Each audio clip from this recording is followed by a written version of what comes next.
안녕하십니까. 저는 3D 포인트 클라우드 데이터를 활용한 3D 객체 인식 딥러닝 기법인 포인트넷과 렌데리넷을 다룬 두 가지 논문에 대해 발표하겠습니다.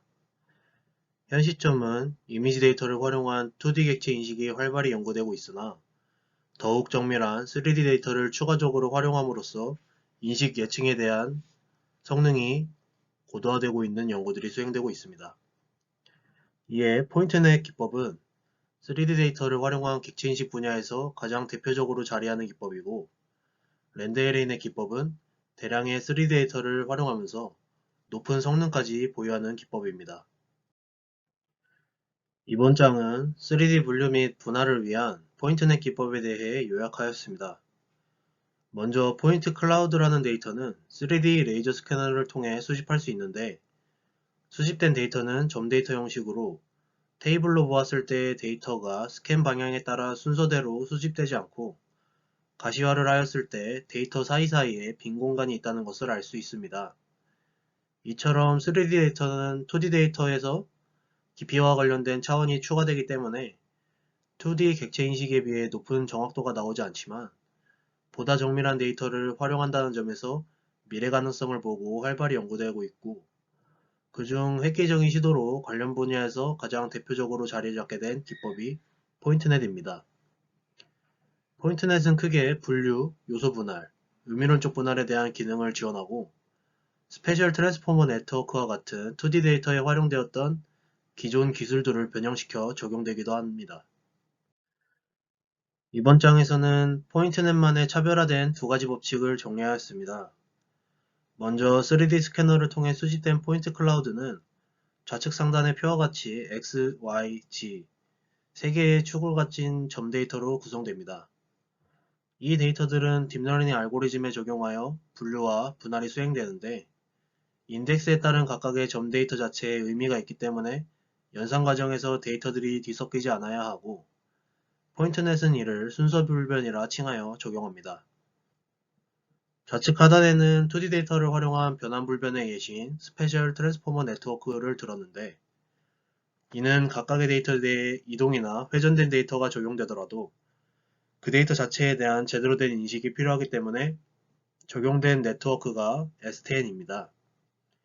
포인트넷에서는 STN을 참조하여 변형시켜 적용했고, 3D 데이터의 입체적인 형상을 더 잘 인식하기 위해 정렬과 변환, 두 가지 단계로 나누어 차원 확장부터 풀링, 배치 정교화 등을 걸친 네트워크가 수행됩니다.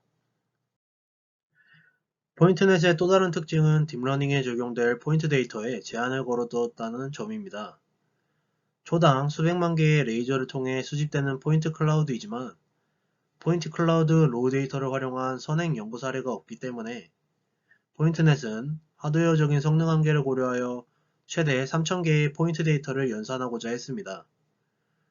이처럼 대량의 데이터를 활용하기 위해 하드웨어적인 성능 한계를 극복하고자 미니 배치, 에포크와 같은 개념들이 생겼는데, 이는 대량의 데이터를 쪼개서 각각의 소량 데이터를 연산하고 종합하는 것으로 딥러닝에서 필수적으로 적용되고 있습니다. 아래표는 포인트넷에서 지원하는 분류와 분할에 대한 아키텍처입니다. 먼저 샘플 데이터를 전처리하여 학습할 데이터와 검증할 데이터로 구분하고 라벨링을 해줍니다. 그 다음 변환불변 네트워크가 두 번 적용되고, 이들은 다층 퍼셉트론으로 연결됩니다. 그 다음 맥스플링을 통해 글로벌 레지스트레이션을 하고 분류 예측을 수행합니다. 분할의 경우에는 풀링 전후의 데이터 각각을 가져옴으로써 데이터 자체의 궁극적인 라벨과 데이터 속의 데이터 라벨을 병합시킵니다. 우측 상단 그림을 예로 들면, 저 그림은 궁극적으로 양이라는 객체를 인식하기 위한 그림이지만, 그림 속의 모든 픽셀들의 라벨을 예측하여 길과 초원이라는 것도 인식할 수 있게 됩니다. 포인트넷은 이와 같은 방식을 활용하여 분할 예측이 수행됩니다. 포인트넷은 하드웨어 성능으로 인한 병목 현상을 고려하여 학습, 검정 데이터를 결정하였는데, 좌측 하단의 그래프에서 볼 수 있듯이 2048개의 데이터를 학습시키는 것이 정확도 측면에서 가장 뛰어나다는 것을 나타내었습니다. 포인트넷 기법을 적용한 분류 예측 결과는 우측 상단의 그림과 같이 나타나고 갖가지 형상을 가진 3000개 미만의 데이터들에 대해 한 가지 라벨을 예측합니다. 또한 포인트넷 기법은 우측 하단 표와 같이 정량적 지표 또한 타 알고리즘 대비 뛰어난 성능을 가진다는 것을 나타내었습니다. 이번 장은 포인트넷 기법을 적용한 요소 분할과 의미론적 분할 예측 결과를 나타냅니다. 요소 분할은 한 가지 물체에 대해 갖가지 요소를 구분하고자 수행된 예측이고, 의미론적 분할은 특정 공간에서 의자, 바닥, 칠판, 천장 등 모든 데이터를 구분하고자 수행된 예측입니다. 의미론적 분할의 경우 대량의 데이터셋을 활용해야 하기 때문에 모든 데이터를 2048개씩 쪼개서 각각의 소규모 데이터들을 하나씩 학습하고 각각을 예측하여 종합합니다. 본 논문을 통해 3D 포인트 클라우드 로우 데이터를 활용한 객체인식 딥러닝 기법 분야가 자리 잡혔다는 것을 정성적, 정량적 지표들을 통해 확인할 수 있었습니다. 다음은 대량의 로우 데이터를 활용하면서 높은 정확도까지 보유하는 렌데이레넷 기법에 대한 논문입니다. 본 논문은 CVPR 2020에서 발표된 논문으로 의미론적 분할 기능을 제공하며 포인트넷을 포함한 여타 기법들보다 뛰어난 성능을 보이는 것을 아래 그림과 표를 통해 확인할 수 있습니다. 렌데이레넷 기법은 로컬 기능 수집기와 랜덤 샘플링이 적용되는데 알고리즘의 순서는 크게 4개의 인코딩 레이어, 4개의 디코딩 레이어, 이후 완전 연결 및 드롭아웃을 통해 예측이 수행됩니다. 인코딩 레이어에서는 입력된 포인트 클라우드 로우 데이터를 무작위로 다운샘플링하지만 각 포인트의 특징들은 역으로 확장하여 더 많은 정보를 보존하고자 합니다. 디코딩 레이어에서는 업샘플링을 통해 축소된 데이터를 다시 확장하고 확장되었던 특징들을 다시 축소함과 동시에 인코딩 레이어에서 중간중간 생성된 피처 맵들을 전차 연결하여 데이터의 연결성을 강화합니다. 이후 공유된 다층 퍼셉트론과 드롭아웃을 통해 의미론적 분할의 예측이 수행됩니다. 렌데이넷의 로컬 특징 집계 모듈은 크게 3가지로 구분할 수 있는데 이 과정들을 통해 랜덤 샘플링이 적용되더라도 계약적으로 예측에 중요한 데이터를 보존할 수 있습니다. 일반적인 포인트 클라우드는 X, Y, G, R, G, B 데이터로 구성되는데 이 집계 모듈에서 인풋으로 적용되는 N은 입력된 포인트 수를 뜻하고 3은 X, Y, G를 뜻하며 D는 R, G, B를 뜻합니다. 집계 모듈에서 로크SE에서는 형상적으로 특징이 중요한 점 데이터를 찾기 위해 적용됩니다.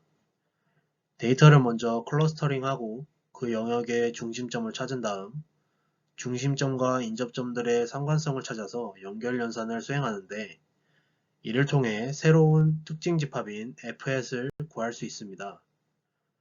좌측 하단에는 연결 연산에 포함되는 파라미터 수에 따른 평균 IOU를 나타내고 모든 파라미터가 적용됨으로써 가장 뛰어난 성능을 보이는 것을 알 수 있습니다.